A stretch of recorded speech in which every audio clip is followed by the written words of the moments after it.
So I'll just dive in then. So today I want to talk about open science practices. And first of all, I'll explain why I have that slash research. Open science is kind of the term that's out there for this realm of sort of practices, I guess. Um, but as you can imagine, it leaves out some people who don't consider their research to be science, right? So other like humanities types folks, different types of researchers. So they don't see themselves in that label, basically. So a more inclusive label might be open research or open scholarship. But recognizing that open science tends to be actually the term that's out there in policy documents and like funders' statements and that sort of thing, do have to kind of use that term too. So I just wanted to acknowledge that that's why that's in the title that way. So I'll talk about these practices about how to make your research products, the things coming out of your research, openly available and accessible just broadly to anybody who might be interested. So beyond just that final publication, right?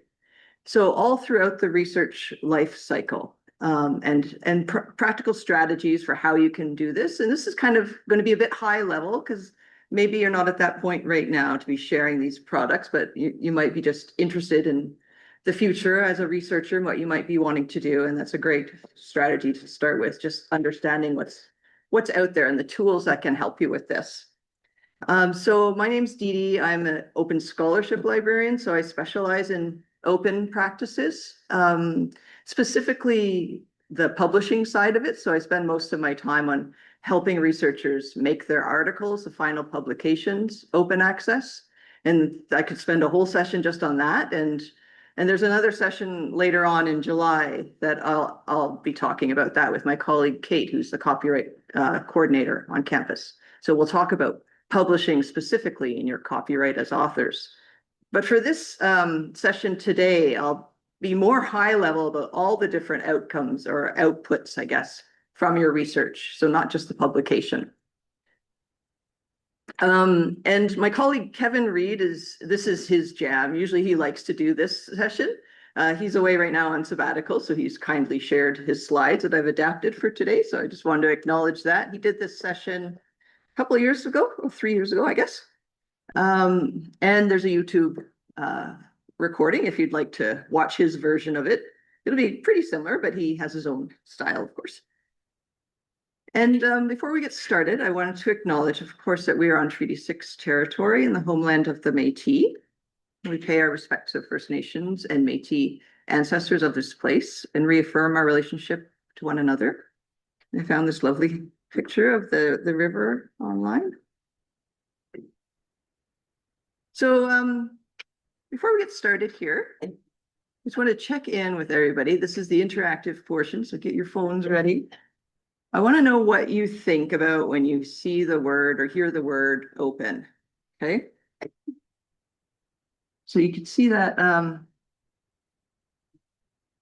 QR code, I can't see it on my screen, but if you scan that QR code at the top, and those at home, I think you can probably do the same or type in the URL. I actually can't see the responses here, so I have to come around. Nobody's responded yet, that's why. So what do you think of when you hear or see the word open? Type in whatever words come to mind, and the word cloud, I think, should start to appear.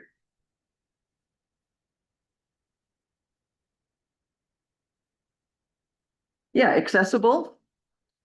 So I might have plugged some of these words already. So when you release your outputs openly, so anybody can access them ideally.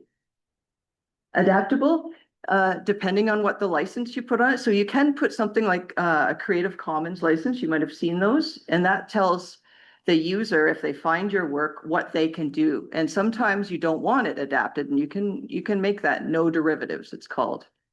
But if you say CC BY, that means, yes, you can adapt it however you like, as long as you attribute me as the author. You know, honest, great. We'll get into some of the reasons why you want to make things open. And one of the reasons is accountability to yourself as a researcher, keeping you on track with what you say you're going to do. So that's another, I guess, word for honest is accountable. Free, so a lot of literature, as I'll get into in the past and still today, is behind paywalls, and it's very expensive. While you're a student here, you may not see that as much because the library covers a lot of that expense on your behalf. But once you graduate, you'll definitely be encountering lots of paywalls. So making your work freely accessible definitely reduces those paywalls for others, and makes it more impactful, I guess. More people can access. Okay, thanks. I'll move on to the next one. So when you see the word closed, what do you think?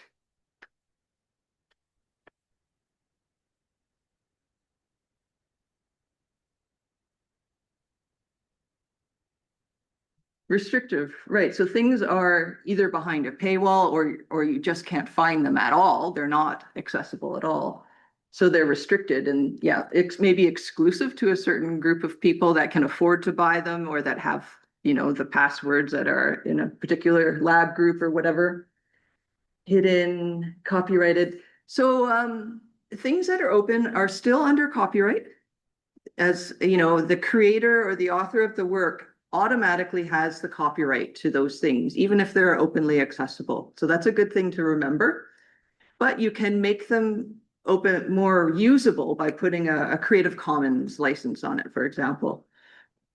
But things that are behind a paywall, or you'll often see all rights restricted or all rights reserved or whatever, that's full copyright to the author. You can't do anything with that without asking them permission.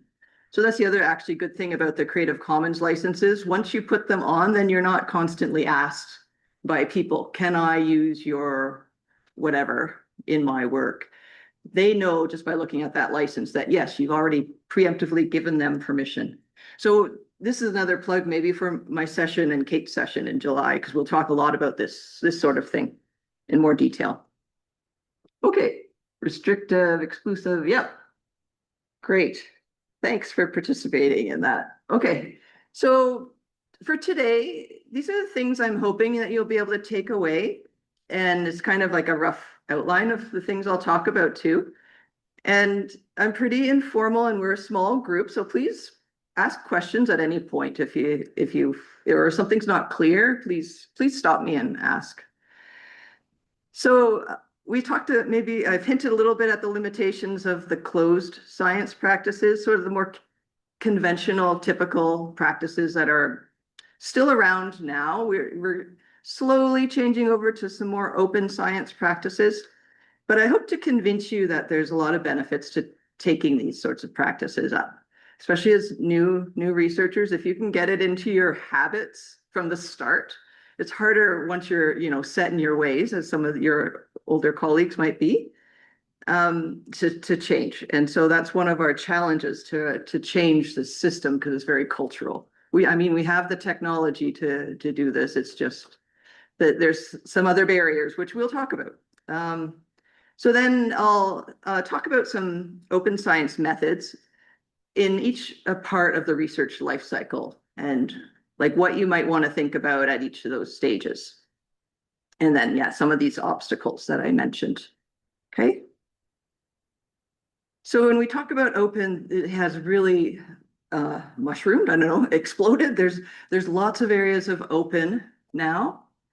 And probably open source software is what really kicked this movement off. Like this movement is really reliant on the internet. Before we had electronic communication, everything, of course, had to be in print and was subscription, and things just couldn't be shared as easily or freely, of course. But now that we have the internet and we have quite a lot of infrastructure to support this, it really is just a cultural thing to change over to these practices. So open source software movement sort of started this. You might have heard of that movement, where people share the code behind their software, their games, that sort of thing.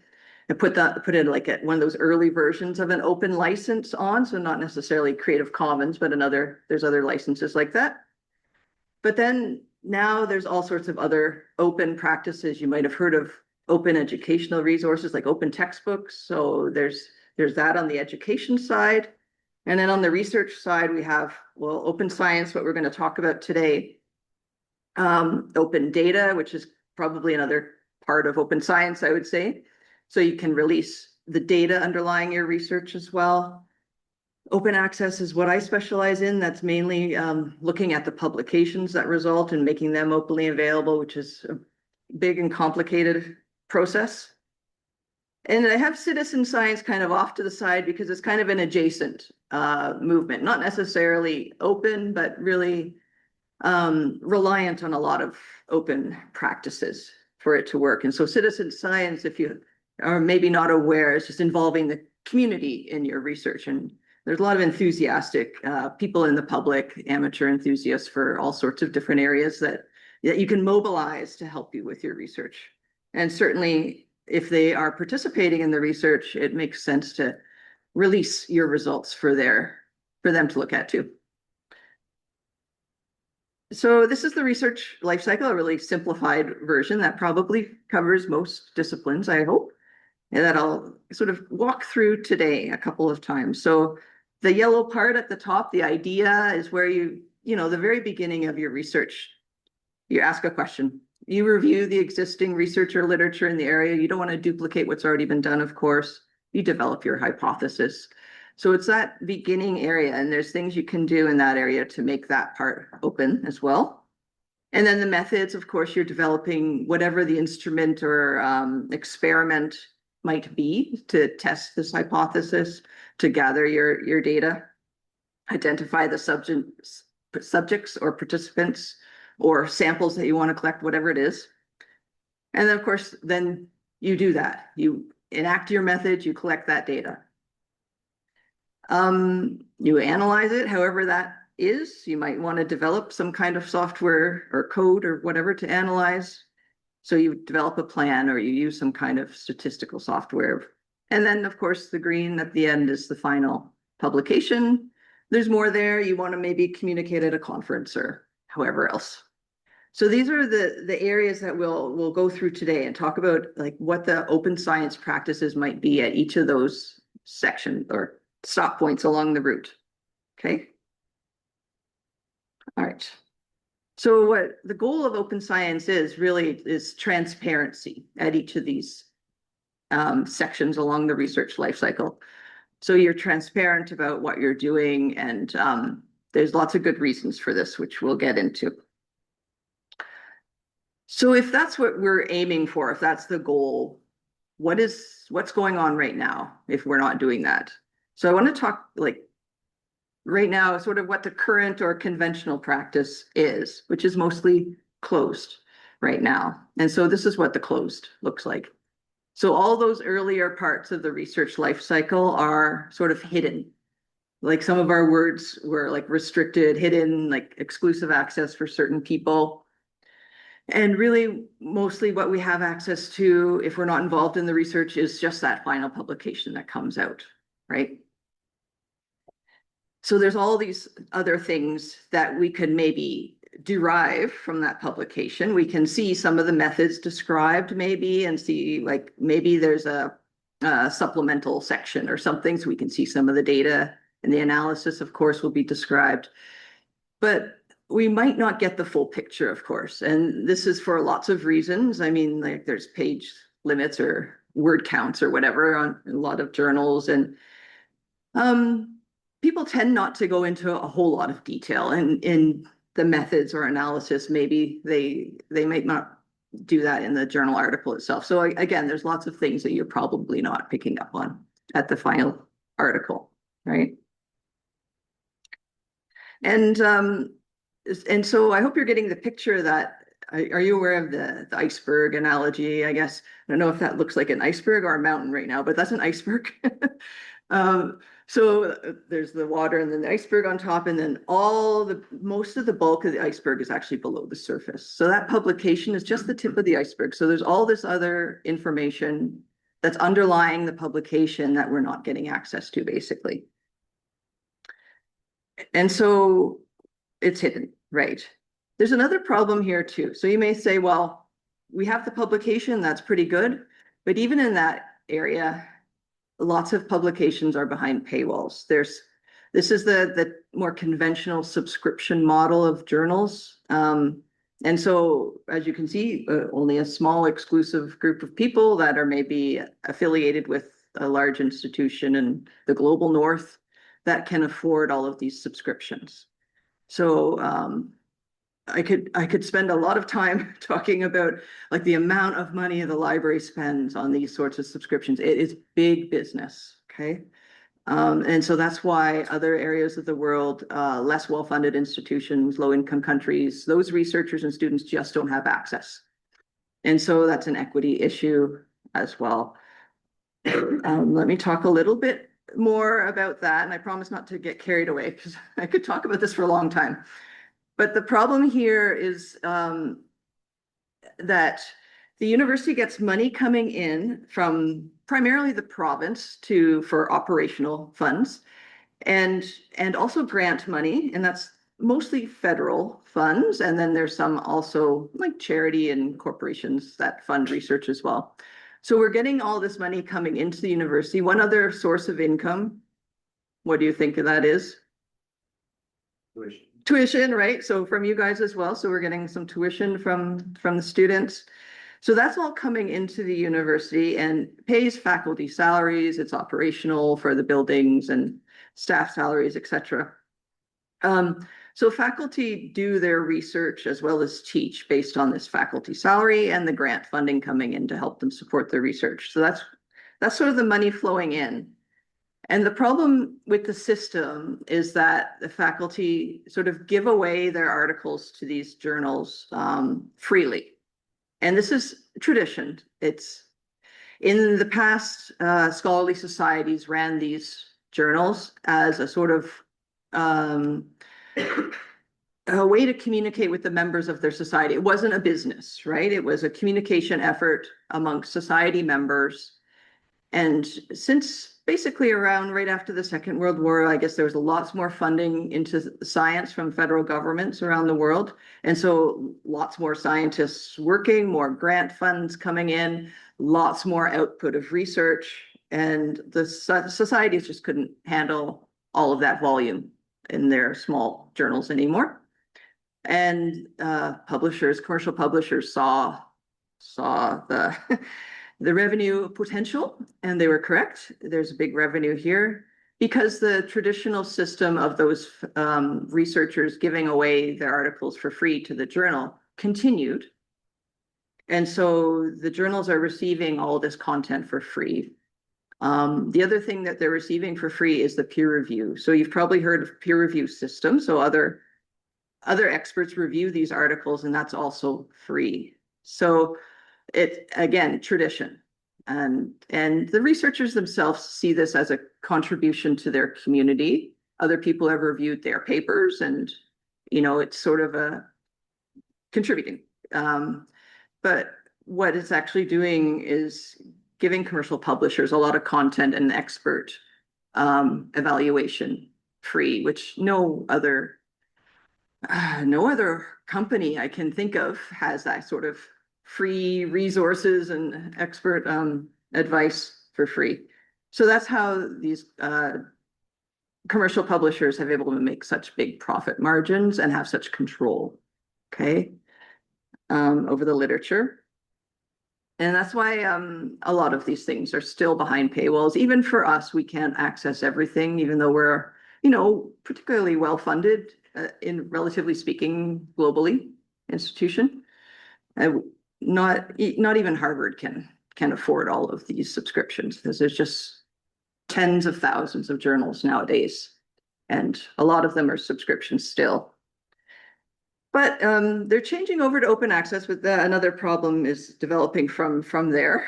So they're asking authors to pay those charges for open access. We'll get into that a little more later. Okay, so that's where the problem is with subscription journals. And this is the last that I'll talk about this particular problem, but just to put a fine point on the profit margin, if it's not clear, the red lines here are the commercial publishers. All the other colors, in person here, you probably can't, maybe you can't see all the small print, but they're all different industries. The blue is the financial industries, green is all of the information technology, Microsoft, Google, Apple. So some of these publishers are making more money than Google and Apple. Okay. The orange is the oil and gas. So this is just to give you an idea of this is a big, big business. And this is one of the problems why we can't change over to open practices when there's so much commercial control and lucrative revenues, highly lucrative coming out of this. Primarily because they get all their raw materials and expert review for free. So that's how they're able to make such profit. Okay, so so these two things combined, when we don't have access to all those prior things, like below the water iceberg, and a lot of people can't access that final publication either. So that's a problem. And so this hides like sort of all the key components of the research project process, restricting access and making these results not reproducible as they can be. So one of the problems in some areas of the sciences is that some of the studies aren't being able to be reproduced. So there's some question of their integrity or their value, I guess. Is this really the correct result if we can't reproduce it, right? And if we can't see exactly what those scientists were doing in their analysis or how they conducted the study and collected their data, et cetera, then we can't even try to reproduce, right? So reproducing is important. Some of the process right now really values this final publication. And so that's another issue with trying to change the system, in that there's not a lot of incentive for the researchers when the system itself values the publication so much. So like their tenure process, their career advancement processes really focus on that final publication and the prestige of that final publication. So you might say, well, they can just release their article on a preprint server or whatever, but then they're not getting that final stamp of approval from a fancy prestige journal, which makes their career, like helps them advance through their career stages, through tenure and promotion, getting grants, that sort of thing, right? And to publish in some of those high impact journals, those journals are quite choosy, I guess, restrictive on what they publish. They'll publish only sort of high profile or trendy kind of topics. And so that really sort of focuses researchers' attention to the topics that might get in those journals. So this creates a bit of a publication bias, of course. All of this will reduce public trust in research, and we're seeing some of that now, I think. If things are closed off, then people necessarily maybe get kind of suspicious or, question why they're not seeing all of the behind the scenes. So we want public trust in research because the public is ultimately funding a lot of this research. So what are the obstacles? I've mentioned some of this already. The incentives are misaligned, I suppose. They promote the publication above all else. Sometimes there's some competition here, of course, too. There's only so much grant funding to go around, and maybe you want to focus your work just on your own thing to get that grant instead of, maybe collaborating with others who are doing similar work, which could be more efficient. But, the incentives are just not aligned well that way. So journals, of course, make more money this way. And so that's another obstacle, like I mentioned. Although they are finding lots of ways to still make money with open access too. And so the problem is continuing, even though we're switching over to open access. And the final thing here is true. Like you can probably imagine the closed system. Well, I don't have to post things online at each stage. That means it's less work, So to post, like your methods and make sure that they're understandable, to post your data and, correctly identify all the different elements of the data so people can understand what it takes time. It's work. So it's extra work, extra time. And so researchers are busy people, and it's hard to find that time if you're not really invested or really see the goals. So what is open science? So again, it's making all of these different products, publicly funded research, publicly accessible with minimal or no restriction. I mean, we'll talk a little bit about later why there's some things that we do want to still restrict, and there's good reasons for doing that. But ideally, if the public is funding this research, ethically, they should have access to it. And again, increases public trust. It really fosters this sharing and collaboration. Like I said, it can be more efficient if there's two groups of researchers doing very similar work, that they collaborate and share their knowledge with each other, advance the research more quickly instead of being competitive. So this is really hoping to make a systemic change to the way research is conducted, so it is more equitable.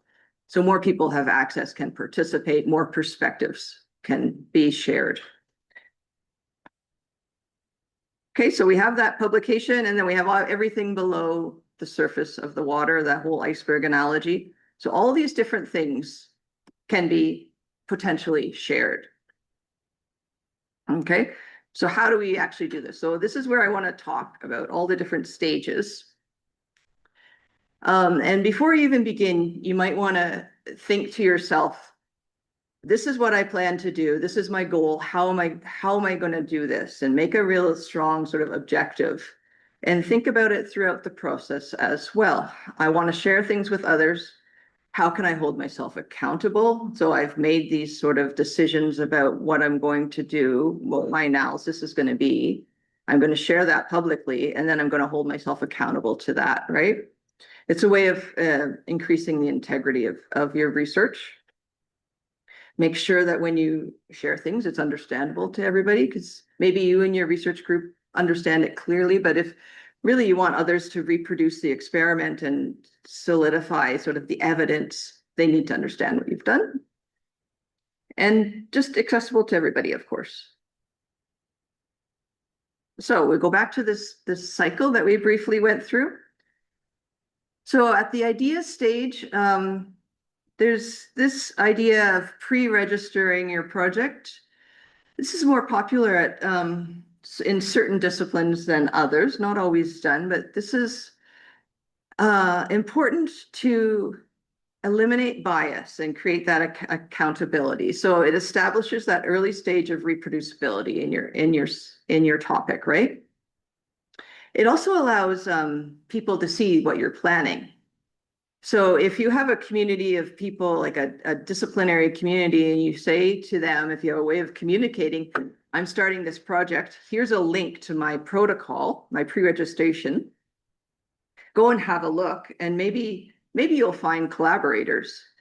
Maybe this is an opportunity for feedback. They might say, I've already done some of this, and this particular method is unsuccessful, try this. So it's a way of getting early feedback, as well as seeing if you're already, reproducing something that's out there. And so maybe that's inefficient. You want to sort of change your direction a bit. So that's one good reason for doing that, many good reasons. So how would you do it? There's this open science framework, the OSF it's called. So it's a way you can, it takes you through the steps. This is sort of a screenshot of their site, and you can sort of go through all of their steps to pre-register your study. OSF really, it's more than just pre-registration, so you can actually make a landing page for your project, I guess. And so you have the pre-registration, then you can have all the other elements stored there as well, or even just linked if you have things stored elsewhere. So it's a nice landing page for your project. So the next, in the methods section, so you want to maybe share some of your instruments that you've developed. So maybe if you're doing a survey, you've developed a survey instrument, you might want to share that. You can get credit for that. So why you might want to do this, again, eliminates some bias. right? So you're sharing in advance, this is what I'm planning to do. I'm going to hold myself accountable to this. You can always update it along the way. Like I said, like if somebody contacts you and said, well, this particular aspect probably won't work for this reason or whatever. Oh, I can make a change and then share that as well, right? So that's totally appropriate. So this allows other people to actually use those instruments as well. So you've maybe put a lot of work in developing an instrument like a survey or whatever it might be, some kind of tool or protocol. This is something you can share and get credit for as well. So like I said, there's all these career advancement stages for faculty and for yourselves as well. And whatever you probably want to do, you have a CV, you can put this something like this in your CV even and have a link to it just to provide the proof. Here's the thing that I developed. And there's ways now to get cited for this kind of thing too. So you can even get that kind of recognition from others using that tool. And it's a nice way, a nice little kind of real world narrative of my research is having an impact even before the publication stage, right?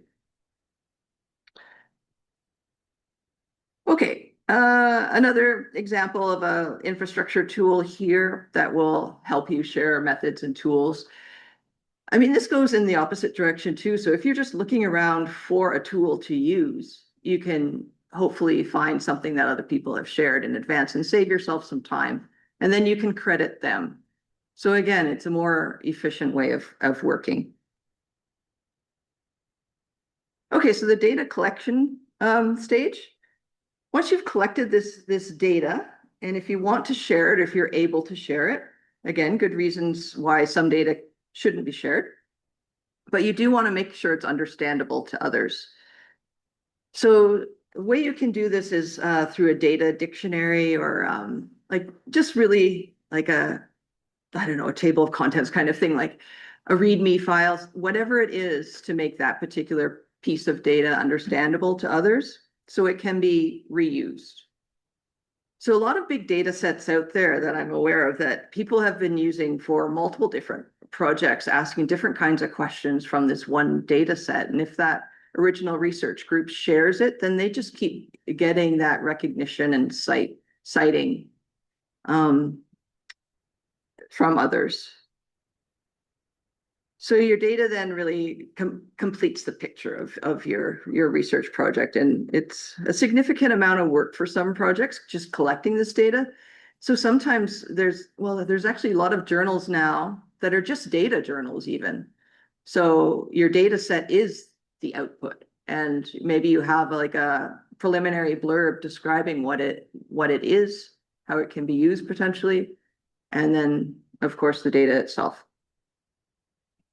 So a really big part of that. So how would you do this? There's a tool called Data Management Plan Assistant, DMP Assistant. So this is really Kevin's specialty. He's a research data librarian.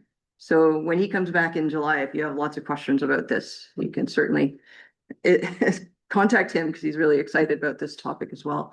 But I have lots of really knowledgeable colleagues that also know about this. And tomorrow there's another session for sure with two of my colleagues. So they'll go into a lot more detail about data management plans and how to do this. So I won't spend too much time on this today, but just so you know, there's a lot of work going on in this area right now because the tri-agencies, the three major federal funders of research in Canada, are now requiring that their funded researchers make a data management plan.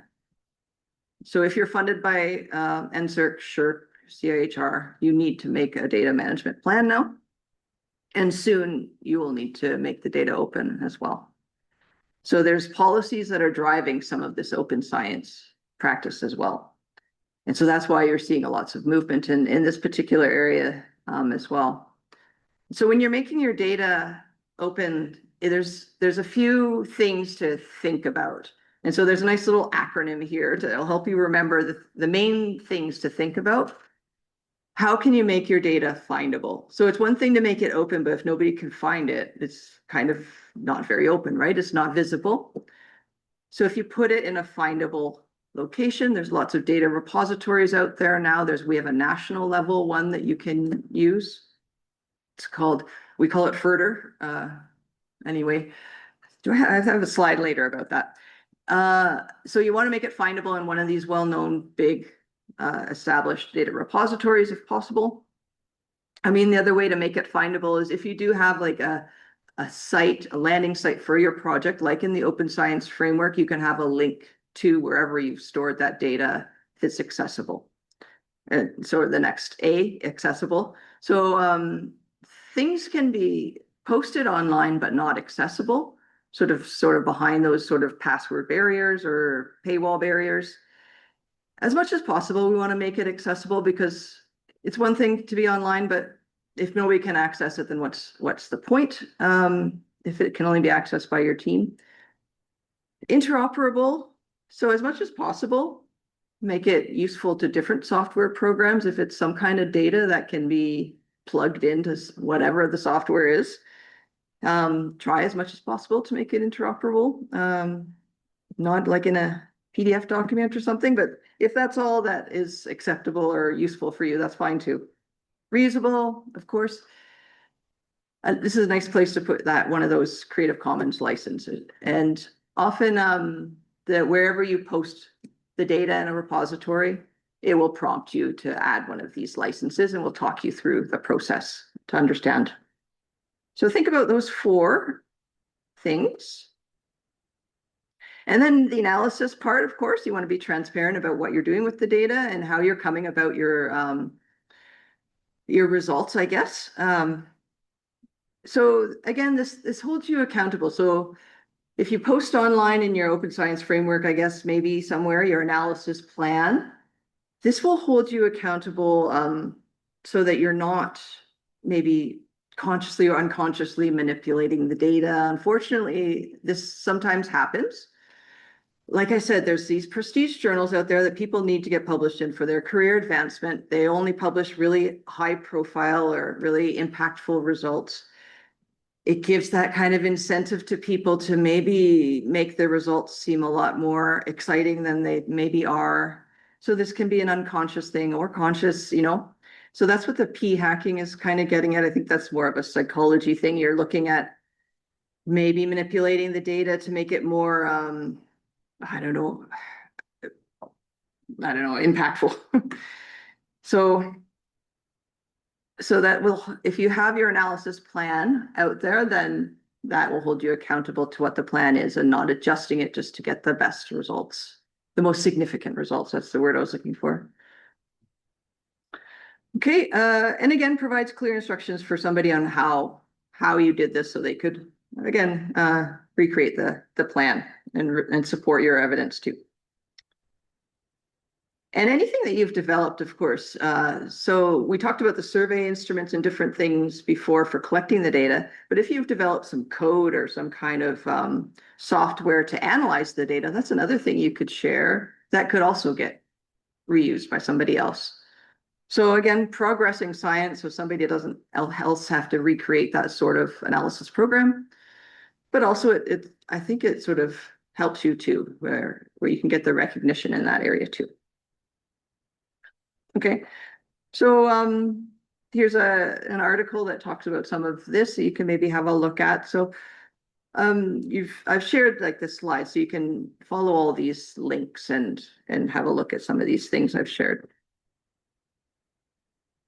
Okay, and this final stage is where we've talked a bit about already, the publication. So sharing that final publication, but also other things that you might want to share are things like the conference. If you've presented at a conference, you can even share those slides or a poster that you've presented.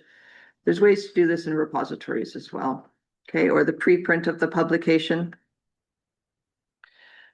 So this really sort of is the culmination of your work, and it shows like all the things that you've done, brings them together and makes it more reproducible and accessible to everybody.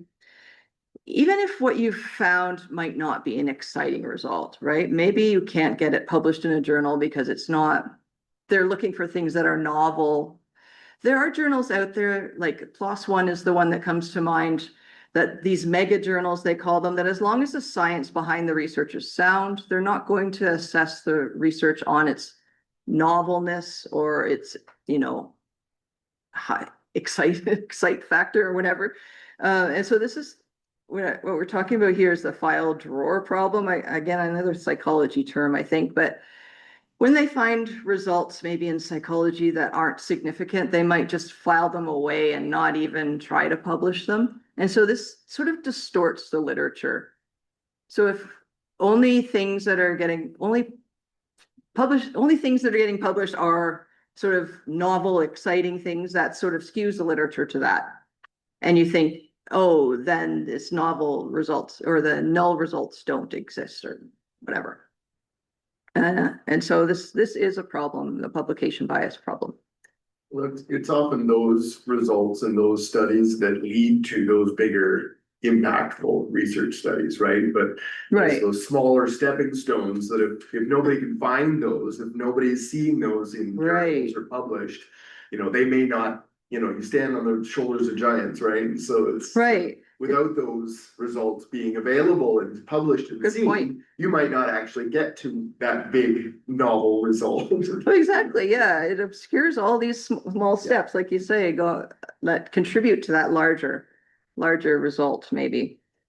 It's a good point. And so, yeah, you could share this like a preprint, for example. A preprint in this case means like before you submit to a journal and before it gets peer reviewed. So it's preceding that formal publication. And some people just stop at that stage and that's enough for them. Again, if they're not looking for that career advancement and they just want to share with their community, they can do that through preprint servers now. And there are quite a few preprint servers. The original one that may be most familiar with people is called Archive. It's spelled like AR and then the big XIV. It's physics, math, computer science, and they have a real culture of just sharing things amongst themselves, preprint wise. And they have since the early days of the internet on this preprint server. And the only reason really that they end up submitting to journals is for that career advancement part, because the community really is at Archive. And so all these other preprint servers have started to take on this model. And so it's more successful in some disciplines than others, but it's growing. It's a growing movement. And certainly there was a boom, as you can imagine, during COVID-19. There's a real pressure to find some treatments and the vaccine, of course, for COVID-19, and just analyzing the structure of the virus to produce a vaccine that addresses it and treatments. And so lots of preprints at that point were shared openly, and this was to progress the science quickly. Okay, and so more about the publishing model. So lots of different journals out there with lots of different publishing models. Some are open access journals, lots are closed. And so an open access journal really goes through the same process of publication as other journals. And certainly there are many closed access journals that have shifted over to an open access model. So there's not like in the past, open access was a new thing, and some people said this is low quality. Why would I do that? But now it's pretty well accepted, and it goes through sort of the same peer review process as more typical or conventional journals, with the exception that the final result is open access at the publisher's site, and usually with one of those Creative Commons license, so it can be reused by others. These things are actually more cited more often, as you can imagine. More people can access them and read them than cite them in their publication. It just makes sense, but there's a lot of research now that supports this result. So it's called the open access citation effect. So if you do want lots of citations, and again, that's another one of those career drivers for researchers, they can say my article was cited this many times, it's received a lot of attention. You might want to make your article openly available. It will receive more citations. Okay, So lots of ways to find an open access journal. Really, it's taking over now. There's almost about 50%. I think I have a slide coming up of journals. So even the major publishers have these now, and they're making a lot of money on them too.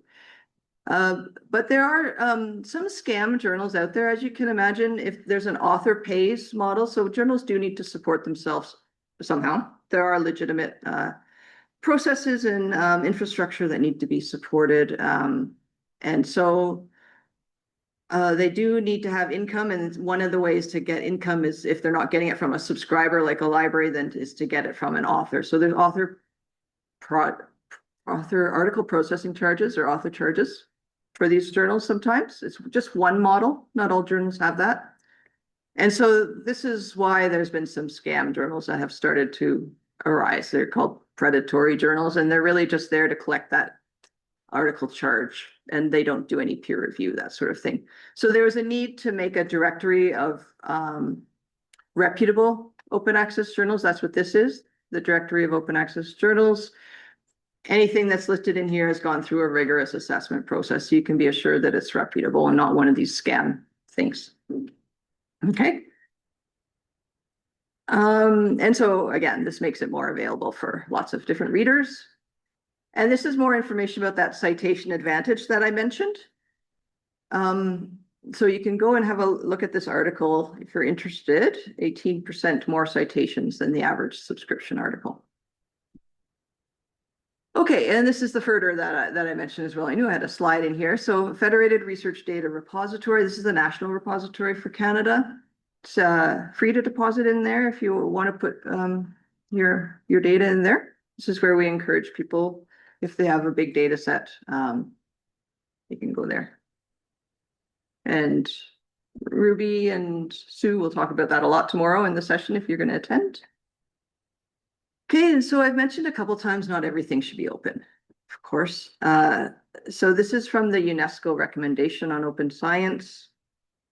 Access to scientific knowledge should be as open as possible, says UNESCO. But sometimes access may be restricted, for example, to protect human rights, confidentiality, like patient data, you can imagine, for health science research. Intellectual property rights, there might be some things that want to be patented, for example. Personal information, threatened or endangered species. You don't want to give away the exact locations where you found these species, probably.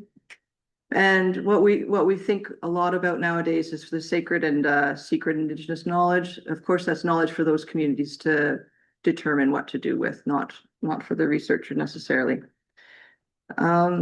And so open science really encourages scientists to develop the tools and methods for managing the data to make this data so that it can be shared as much as possible, if appropriate.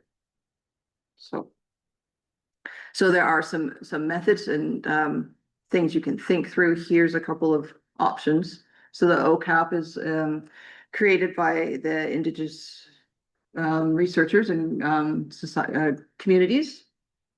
And the tri-agency policy statement on ethical conduct for research involving humans. So again, that deals with the data from human participant research and how to ethically share that if possible.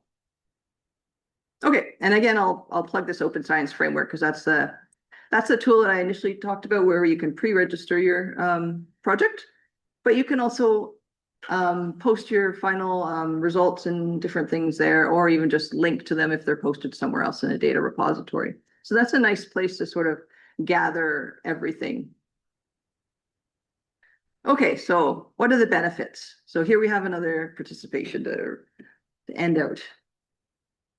I hope I've convinced you that there's some benefits to open science. So what has really stuck out to you from today of the benefit? Like why would you want to make your research outputs all throughout the research life cycle openly available? Is there anything in particular that has stuck out? Higher citations, great. And not just for the publication, for other things too. Trustworthy, accessible for the community. It's particularly important, I think, if your research involves community members. It's important to have the access for those community members too. Transparency. Yeah, you want to be accountable and transparent. That's the whole sort of underlying theme here for all of this. That makes your research have more integrity, I think. Less questionable, and so people can feel more trust in your research if you're being open and sharing everything.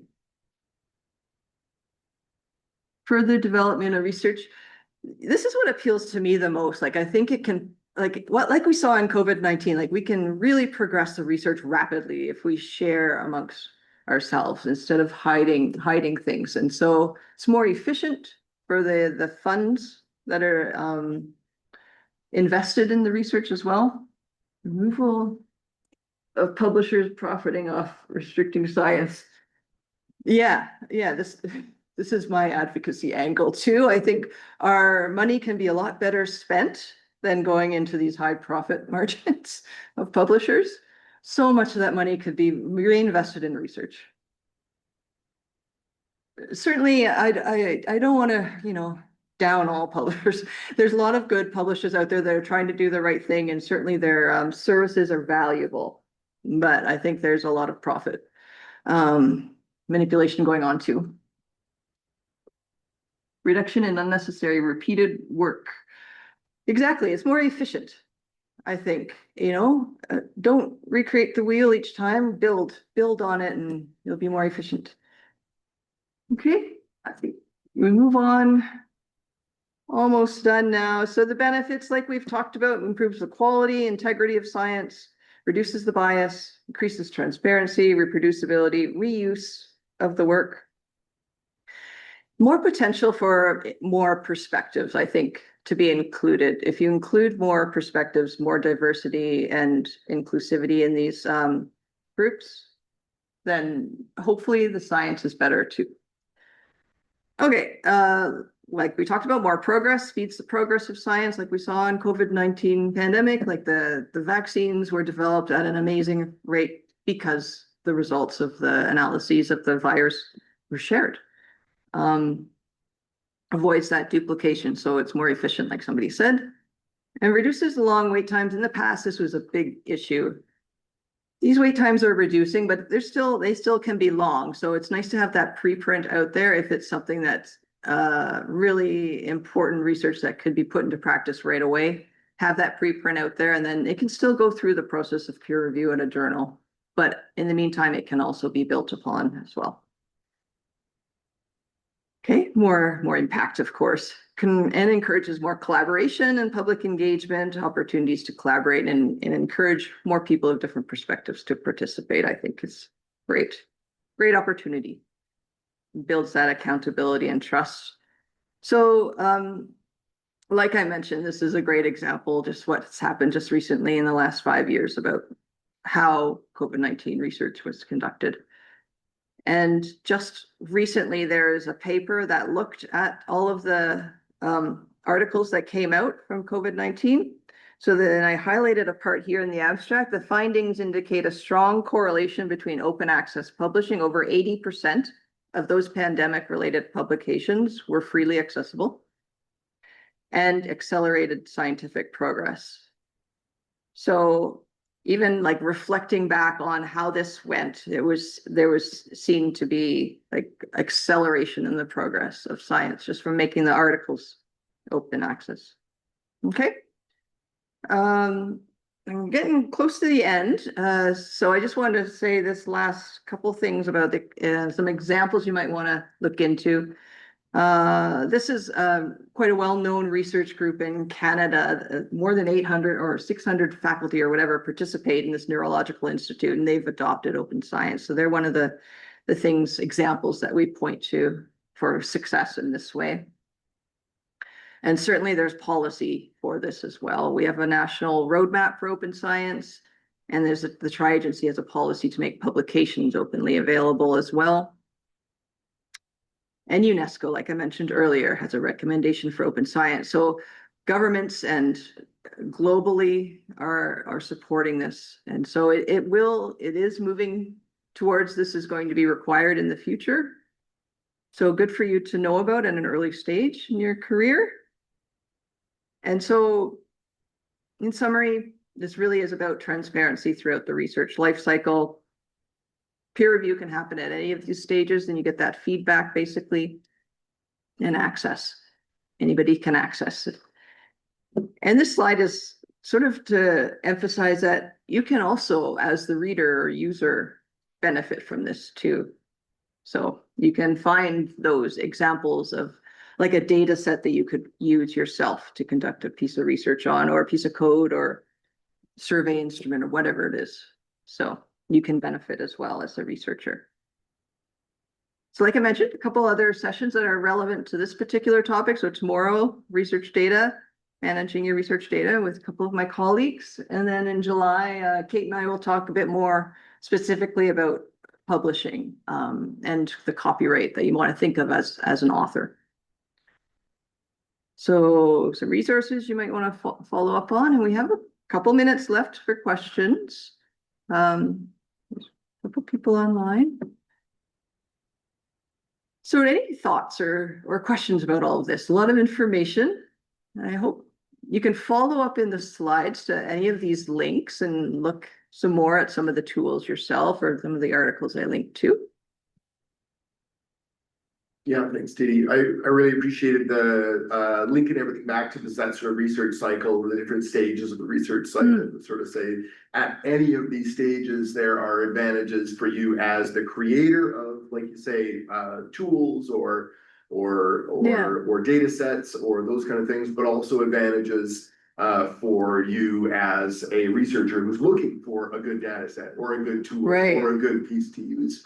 And it just seems so obvious that all of that has to, and the research seems to support it, that all of that has to advance and accelerate the research that's happening and the findings.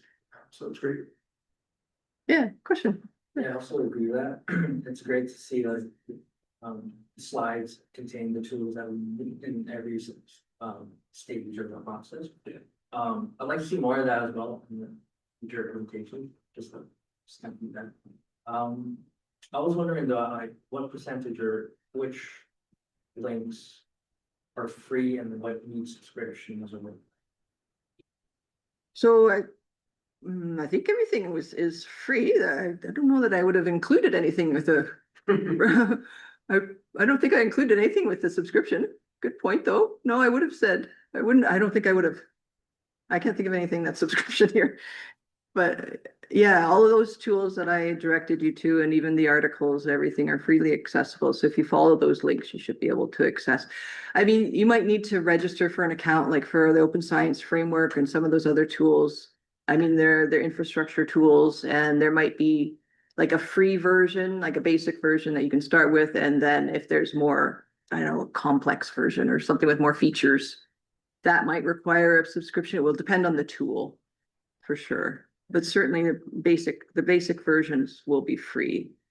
And I will remind you, just make sure you're checking with your PIs before you're posting anything on those. As the majority of our undergraduate research is the research of our supervisors and those labs and those kinds of things. So just make sure you're clearing all of that, making sure that that's all okay with them, and that that's working. But yeah, certainly, definitely good things to bring up with them to sort of say, hey, what about if we look here for a tool for this, or what if we share this data set here? It's good encouragement from you folks and to change the culture, your university and places for sure. Thanks for pointing that out. That's a good point that I should have made, is that really talk to your research team and get everybody on board before you do this, because it is everybody's on the team's contributions that you want to recognize and get everybody sort of go ahead, I guess, permission. Yeah, especially your supervisors. Yeah.